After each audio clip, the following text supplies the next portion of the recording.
Richard. Thanks for joining me here today to talk about interpretation, one of our favorite subjects to our program. Welcome.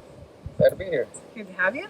So we're going to be continuing our conversation about tangibles and intangibles. And just to remind you, we went over this earlier on our PowerPoint. Tangibles are objects, typically something you can see, touch, feel, hold, and describe, physical characteristics. Whereas intangibles are more of the emotional feelings, maybe, that might be behind an object. So one of your assignments is to bring a personal object and talk about it for the class. And this is kind of what introduces us to interpretation at its basic level, which is just getting comfortable talking about something and a deeper meaning behind it. And so hopefully you all found something that you can talk about for your assignment, something that has a special connection to you and that you're comfortable sharing the story behind it. I brought some items to talk about today, and Richard brought one as well that we'll be going over as an example of how this assignment kind of looks and sharing out this personal item. So for me, I brought this little black binder, like notebook thing that you can see here. It's we'll describe the tangible aspects of it. So what kind of stands out to you when you want to describe the tangible parts of this? Well, it looks like a mini binder to me. It's black, it's small, and it looks like it has some note paper in there. Looks like it's a multi-ring type notepad. Yeah, it's a pretty standard little miniature notebook. So that's the object. It still has the price tag on there. Look at that, $3.99. Guess I never peeled that off. But this particular object is much more than a little black binder to me. This little notebook here was actually my notebook when I was a park management student. So many years ago. We won't talk about how many years ago that was. But let's just say that it was a little while ago, and I've hung on to it all these years because it does have a really strong sentimental value for me. It's where I kept all my notes as a student, learning about the trees, learning about the plants, my notes for Sanborn Campground and how we needed to redo the tent pads there, and just, all the things we learned for search and rescue and duties. This was my notebook. I carried it with me in my pocket, all my classes, or in my backpack, and I took all my notes in there. And so for me, this little black binder actually represents a lot more than what it looks like, right? To me, the intangibles kind of behind this, based on the story that I just shared with you, are things it represents knowledge to me. It represents the passed down traditions and knowledge too that were shared with me by other instructors or other mentors or even peers sometimes. It also represents memories, because I had such fond memories of that time period. Maybe you do too, from when you were a park management student, that you can relate to. And so I really couldn't part with it when it came time to part with it. And I found many uses for it since being a student, sometimes even just referring back to my notes. But the interesting thing is, as it's carried throughout my life, I was flipping through this, and it now has notes from when I married my husband over 16 years ago, from our marriage plans. It's got notes from my oldest daughter as a little child. It says, "I love this. Please, Mom." She wanted this book. She really liked it. It was perfect size for her. She's 23 now. So, it's got some interesting recipes that my dad shared with me, who's no longer alive. And so when I look through this, it's just like, I don't know, it's powerful. It's really cool to notice all the different things that are in here. That it's got my daughter's social security number from right after she was born. My middle daughter, who's now just turned 15. So yeah, this could actually represent family now, because of the notes in there from my family that have carried on from beyond being a student. And so now I guess the idea here is that hopefully you can see how something that looks so simple and basic can actually have a much deeper story behind it, and can really connect to people on a personal level. Maybe when I was talking about this, some of you can relate. Maybe you have a notebook that you've used as a student in class. Maybe Richard brought back memories of when you were a student, and some of that camaraderie that we share amongst park management students. And the idea is that when you talk about intangibles, when you bring the story to life, using these intangibles, it really helps everyone in your audience connect to that resource.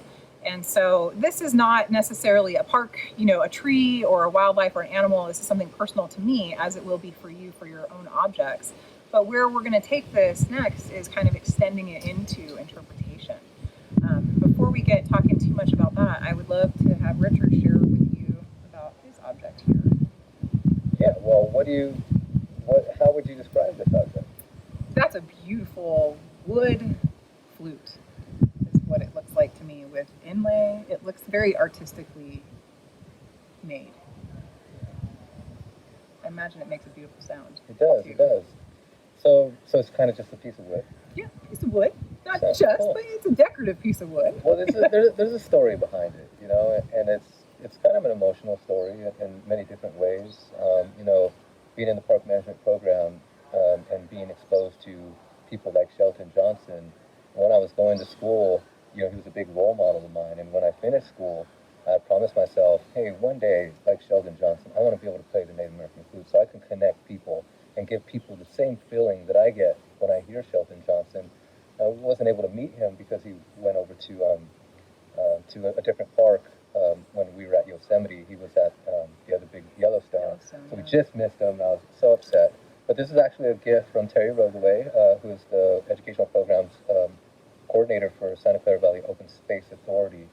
Also park management graduate. Yes, and the story goes is that she gave it to me, but I didn't want to accept it because it's an expensive flute, and it seemed like such a big gift. But we're talking about like tangibles and things, and so, well, the thing is somebody told me that by not accepting it, I was not accepting this positive energy and not allowing this positive energy to flow, and so I decided after a little quick ceremony with Terry to accept it. But you see, so like this piece of wood here has so much more connected to it. It's connected to Shelton Johnson and the way that I feel about that and my emotions. And Terry Rogaway and just her giving me such a big gift is connected to that. And then it's also, for me personally, it allows me to be able to relieve stress. It allows me to be able to share the wonders and the sounds of this flute. It's also traditional. Where this has probably been in the Cherokee type tradition thing for thousands of years, if anything.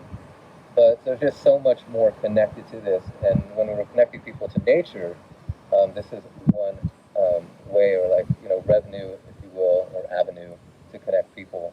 Something as simple as a piece of wood. Yeah, it's beautiful. Do you want to play it for a minute? Sure. I think it would make a beautiful sound.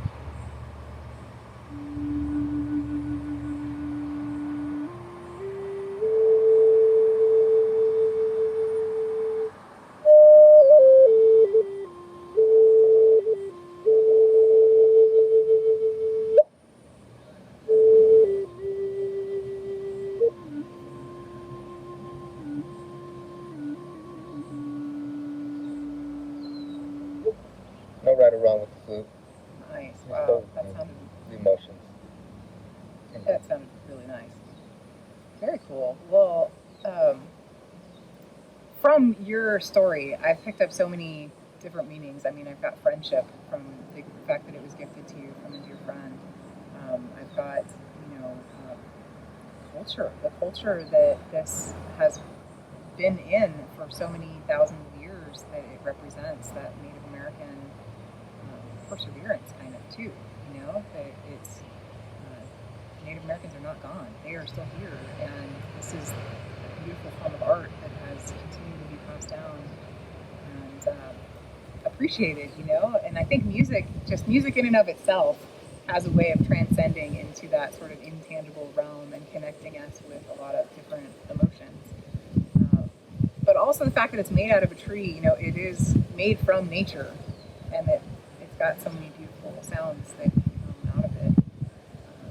So just a really beautiful story. Thank you for sharing. Yeah, but so like you look at an item and it just seems like something, but there's so much more connected to it. Right. Just so much more. So, such a story behind it. Yeah.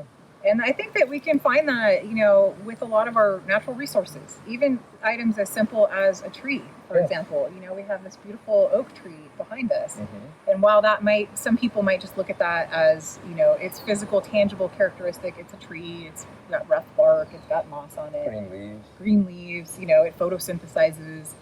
I think that there's so much that we can really explore in terms of connecting to people emotionally about the intangible meanings behind an oak tree. And it also would relate to Native Americans and the uses of this tree and how this tree actually represents life for many cultures. Acorns and food.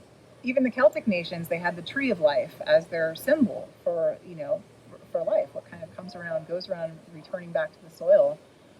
But yeah, as a food source, it's a shelter too. Wayward trees sometimes can become a shelter and a place for safe harboring.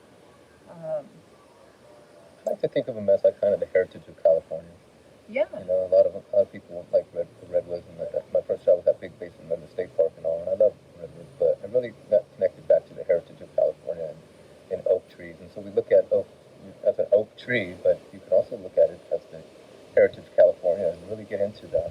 Right. Well, and if you think about some of our heritage oaks have been around since the Spaniards actually came here. They actually witnessed the De Anza expedition walking through the valley that we live in now, that it's now the Silicon Valley, but it was the Valley of Heart's Delight.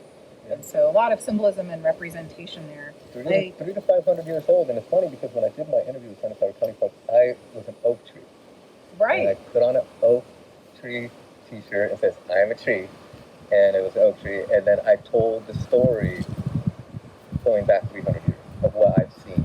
Right. And so a tree, right? Just a tree, something so simple and and so tangible can have such an intangible connection for so many people. I also brought a rock here, which most people, would maybe just describe that as a rock.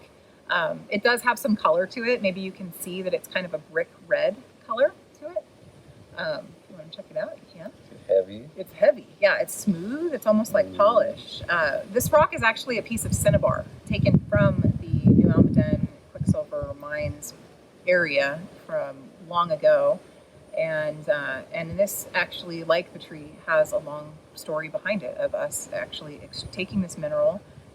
First, it was extracted for the color. The crimson-colored paint was used by the Native Americans in our region and traded far and wide. It's well documented. It was traded all up and down the coast, the West Coast, and has even been found well into Canada and Mexico. So its history starts way back then. But then, of course, when the gold rush hit, it was later mined for mercury to process gold. And so it has a darker side of it too, with mercury getting into our environment and now working its way up the food web as methyl mercury. And so again, you can see how an item simple as a rock, there's so many stories that we could tell about this rock. We could talk about the Native Americans. We could talk about the missions. We could talk about the mining era and the gold rush.